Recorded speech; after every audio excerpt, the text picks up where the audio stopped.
Pag meron ka talagang iniisip, yung ginagawa mo is mali-mali. Tingnan nyo yung gawa ko. Mali-mali. Filipino GMRC. Ang subject, dapat dyan yung subject. Oh. Tapos, yung apelyido ng anak ko, yung apelyido ng papa nila is wala. Oh. Pwede bang palitan na lang? Wag nang i-apelyido doon sa papa nila.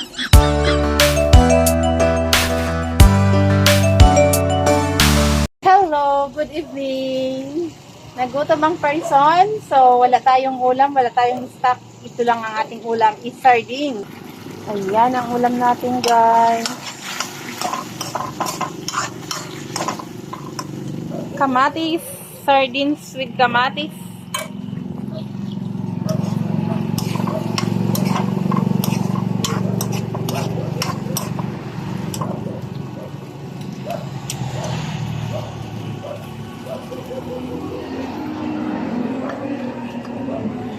Yan ang ating ulam. Lagyan natin ng kunting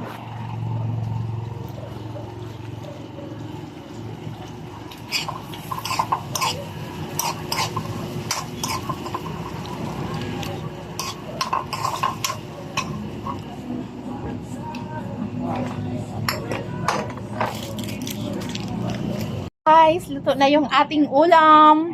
Luto na yung sardines. Yung ulam ko is sardines. Bakit may balat ng ano dito? Nilagyan ko kasi ito ng pampaasim. Balat ng kalamansi. Ayan yung ulam natin. Sardines. Kain na tayo while nagtingin ng TV.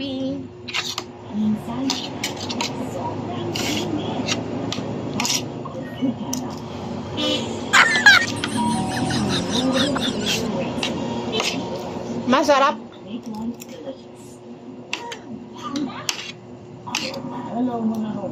Kamatis. Hindi ko nga alam kung saan ko ilagay itong cellphone ko kasi nasira yung selfie stand ko. Selfie stick I mean. So, ayan nga. Ayan, nakikita nyo ba yan? Nasa screen, si Pogong Biyahero. Yan talaga yung lagi kong pinapanood dahil sa mga charity vlogs niya. So, avid fan, since nasa Batangas pa yan sila Madam Yola, Mastering Ring at Serings Vlog. Pero hindi ko pa yan gaano kilala yung ibang kasama niya. Siya lang yung na-recognize ko doon. So, ayun na. Ang sarap naman ng ulam ko kahit ang tawag nito dilata, sardines. Masarap siya basta igisa. So, kain tayo. Ayan, nanonood ako ng YT dyan. Ayan yung pina-check up ni Sir Paul, si Aiza. Actually, tapos ko na yan pinanood. Tapos, nag-pop up ulit doon sa screen. Kaya yun na lang yung pinindot ko habang kumakain ako. So, ayun guys. Tapos na akong kumain. Maghuhugas na tayo ng plato. Dahil tapos na tayong kumain, busog na ang tummy. Ito na naman yung haharapin natin. Ang ating pagbabalot ng mga notebook ng aking anak. Babalutin ko yan ng plastic cover para malinis yung loob. At saka matagal talaga masira pag nakabalot.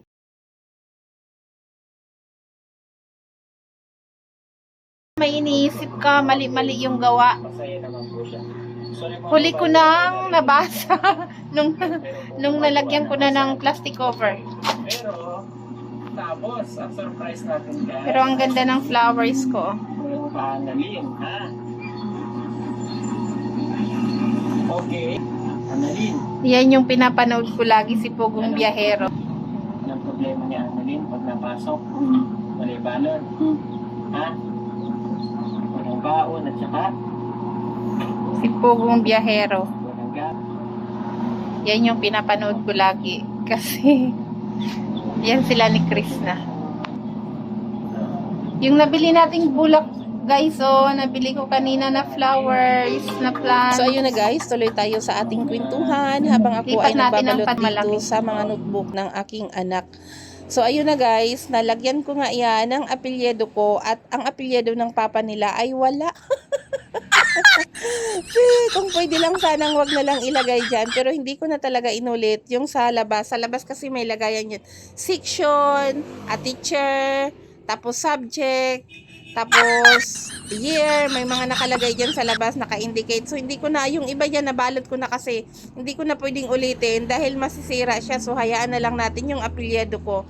Tapos, lalagyan ko na lang ulit doon sa loob ng notebook mismo. Susulatan ko na Naisip lang. ko lang paano kaya ang struggle ng isang Puro nanay S. na maraming anak. Sa akin nga, dalawa, medyo nahirapan ako. Paano pa kaya yung may mga anak na 4, 6, 7, 8, or mas marami pa. Siguro, grabe talaga ang pagod ng isang nanay. Yung kahit walang-wala, naghahanap talaga ng pamamaraan, ng paraan para makasurvive sa araw-araw, para sa estudyante, para sa mga anak. Ay naku, masakit sa ulo talaga, lalo na financial ang problema ng isang nanay. Kahit sabihin mong nasa bahay lang yan, pero yung utak niyan inamumroblema, lalo na't kulang na kulang ang binibigay ng asawa. So ang babae talaga nag-iisip yan kung saan makakakuha ng pandagdag, ng pangtustos para mapunan yung budget sa araw-araw. Alam nyo, pag nakakakita ako ng yung mga asawang binubugbog, may mga black eye, sinusuntok ng mister, masakit kaya tingnan. Kaya minsan naiisip ko, bakit niya nakayanan yan? Pwede naman umalis kung... Pero naisip ko din na hindi pala ganun kadali na basta-basta na lang umalis kahit binubugbog. Kasi yung iba nagtitiis talaga kasi baka may pag-asa pa magbago. Andun yung hope ng isang nanay na baka sakali. Kasi itong pag-aasawa talaga ay isang sugal. Susugal ka talaga sa asawa mo kasi kahit matagal na kayong magsama, hindi mo pa rin talaga yan kilala. Kasi may mga ugaling uusbong dyan. May mga pagbabago sa pagsasama nyo talaga. Kaya sa mga gustong mag-settle down agad-agad ay pag-isipan nyo ng mabuti dahil talaga itong pag-aasawa ay hindi basta-basta. Hindi pwedeng, sabi nga, hindi kanin pag napasok ka, pwede mong And iluwa. so, hanggang dito na lang ang ating chikahan, kwentuhan, mga kababayan. Maraming salamat sa patuloy na pag-support.